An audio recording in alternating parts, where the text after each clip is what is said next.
Benito Cosa, a quien invitamos a subir al escenario para hacerse cargo de la charla inaugural.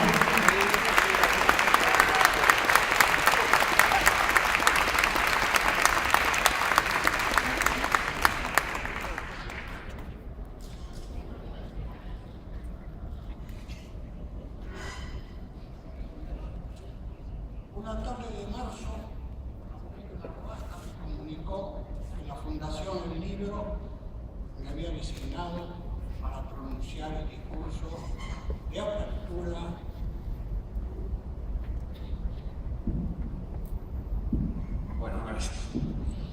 el discurso de apertura de la feria. Más que satisfacción, la noticia me produjo sorpresa. La tradición indica que abrir la feria es potestad de los narradores y los poetas, es decir, de los escritores. Y ya hace tiempo que me pregunto si los dramaturgos somos escritores, si la literatura no se termina en los límites de la narrativa y la poesía. No es una preocupación caprichosa. Vaya un ejemplo. Hace unos años, un importante diario convocó a 100 escritores para que eligieran a sus 3 escritores argentinos preferidos. Entre los 100 convocados no había un solo dramaturgo. Los nombres elegidos obviamente se repetían, pero pasaban los 200. Ningún dramaturgo. Definitivamente nos echaron de la literatura, me dije. No me enojé. Preferí hacerme algunas preguntas. Porque en realidad, ¿es el dramaturgo un escritor? ¿No es antinatural escribir teatro? Un escritor es un dios que crea una obra definitiva, una obra que consagrará el libro. El dramaturgo que cuando escribe también se siente un dios, entrega la obra al vicario que lleva la palabra de Dios para que complete la creación. El escritor crea para el libro, el dramaturgo para el escenario. El escritor sueña con un lector leyendo su obra, el dramaturgo con un espectador sentado en la platea, testigo de la creación definitiva del vicario. En los tiempos que corren, el vicario es el verdadero creador, es el verdadero Dios creador. Un dramaturgo abriendo la feria del libro, salvando la distancia, me sentí como el Papa Francisco. Me había venido a buscar al final del mundo. Y le pedí a Aurelio que me diera 24 horas para pensarlo. Como pueden ver, dije que sí. Y no vengo al templo de la literatura a reivindicar el rol literario del dramaturgo, aunque sospecho que eso es lo que esperan mis colegas. A medida que se conoció la medida de mi designación, comencé a recibir los comentarios corporativos. Era hora que sea un dramaturgo, me comentaron. Una autora me envió un correo electrónico donde exclamaba entre signos de admiración: al fin se hizo justicia. ¿Es en la feria del libro donde se nos hace justicia a los dramaturgos? ¿Cuál justicia? Necesitamos ingresar al Parnaso para que certifiquen que somos escritores. Empecemos por preguntarnos qué define al escritor. El amor por la palabra. No otra cosa es un escritor. Alguien que ama la palabra. Pero es el amor del cazador, no el del amante. Cairel es una bella palabra, pero el escritor elige un sinónimo, el horrible festón, porque es la palabra que necesita. No se acuesta con Cairel, caza al festón. El dramaturgo transita los mismos dilemas, la palabra necesaria, y es ahí donde nos parecemos, literatos y dramaturgos. Pero hay una diferencia. El destino de la palabra elegida. El narrador, mientras escribe, le hace decir a un personaje: cállate tonto. Y piensa, no, tonto es demasiado débil. Este personaje no puede decir tonto. Cavila un rato y elige, cállate imbécil, y queda conforme. Y así llega el libro. El dramaturgo transita el mismo dilema con la palabra, pero cuando la palabra llega al encuentro cuando la palabra llega al escenario, el actor exclama, cállate pelotudo, con esa degradación del lenguaje típica de este tiempo.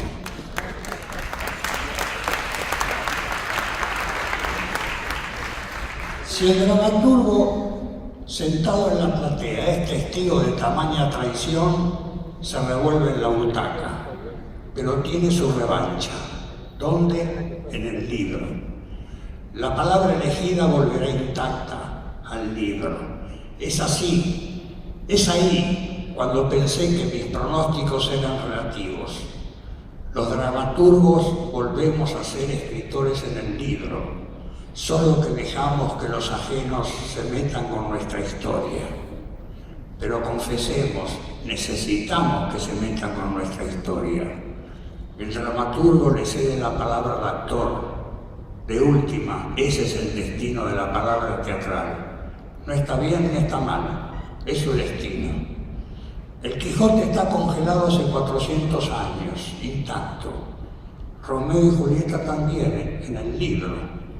Pero me pregunto, ¿quién en este tiempo lee el Quijote por placer?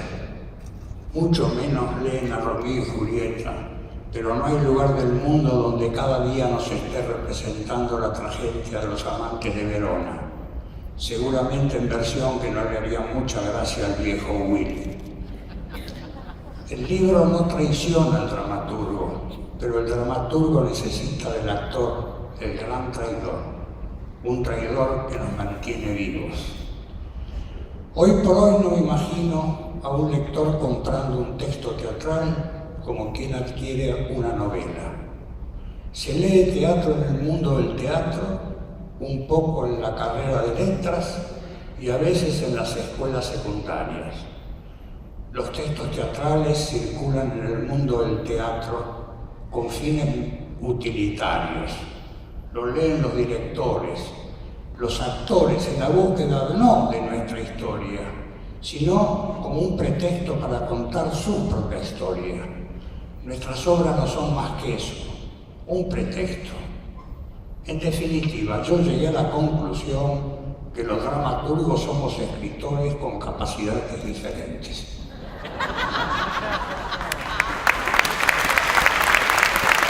Al escuchar este discurso, pensé que debía rendir homenaje a mis libros, los que me dejaron alguna marca, y aparecieron los de mi infancia, los cuentos de Monteiro Lobato, el escritor brasileño que mi tía Emma me regaló una tarde de gripe. El triple placer, no tener que ir a la escuela, tomar té con bizcochos Canales y leer las peripecias de Naricita y su pandilla.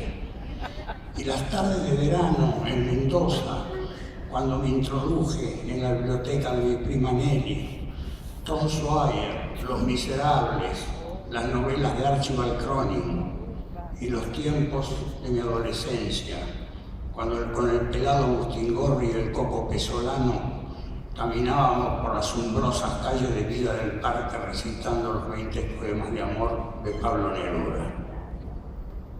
Son los libros de mi primera experiencia literaria. Cada lector tendrá los suyos. Lo que me pregunto es si alguien leerá hoy aquellas historias que me fascinaron. Si los libros, como los seres humanos, no mueren algún día para siempre. Y también pensé en los libros que no leí, que seguramente ya no leeré, y que el canon me dice que debería haber leído. Son muchos, pero ya es tarde. Escucho decir a quienes saben que la industria del libro atraviesa un buen momento. Se abren nuevas librerías y las ventas crecieron.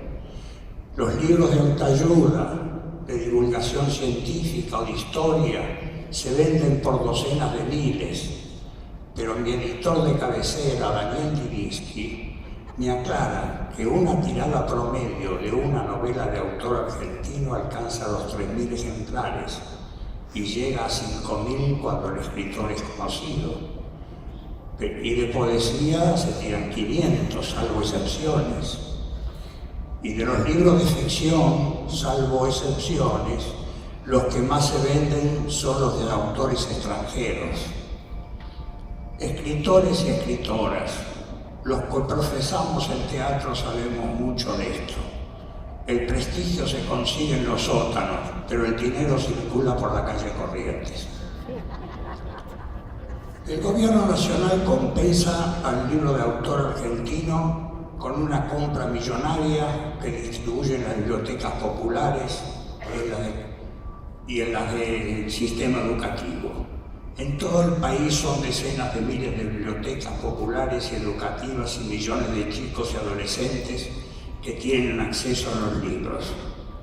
Esto que yo escribí, lo escribí antes de escuchar al ministro Silioni, y como él sabe mucho más que yo, tómanlo nomás como una observación de un simple ciudadano que todavía no había escuchado al ministro.